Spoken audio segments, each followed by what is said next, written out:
मह्यम् जातवेदसम् देवम् वहन्ति केतवाः दृशे विश्वाय सूर्यम् अपत्येतायवो यथा नक्षत्रायन्त्यक्तुभिः सूराय विश्वचक्षसे अदृश्रमस्य केतवो विरश्मयोजनाङ्कनो भ्राजन्तो अग्नयो यथा तरणिर्विश्वदर्शतो ज्योतिष्कृतसि सूर्य विश्वमाभासि रोचनम् प्रत्यङ्देवानाम् विशः प्रत्यङ्गुदेशिमानुषान् प्रत्यङ्विश्वम् स्वर्दृशे येनापावकचक्षसा भुरण्यन्तम् जनाङ्कनो त्वम् वरुण पश्यसि विद्या मे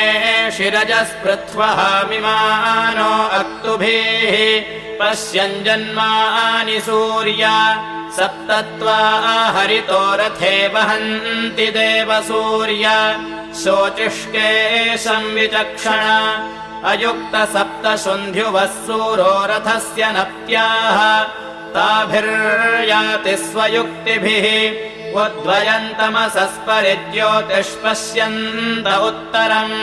देवम् देवत्रा सूर्यमगन्मज्योतिरुत्तमम् उद्यन्नद्यमित्रमः आरोहन्नुत्तरान् दिवम् रुद्रोगम् मम सूर्यहरिमाणम् च नाशय शुकेषु मे हरिमाणम् रोपणाकासु दध्मसि अथो हारिद्रवेषु मे हरिमाणम् निदध्मसि उदगादयमादित्यो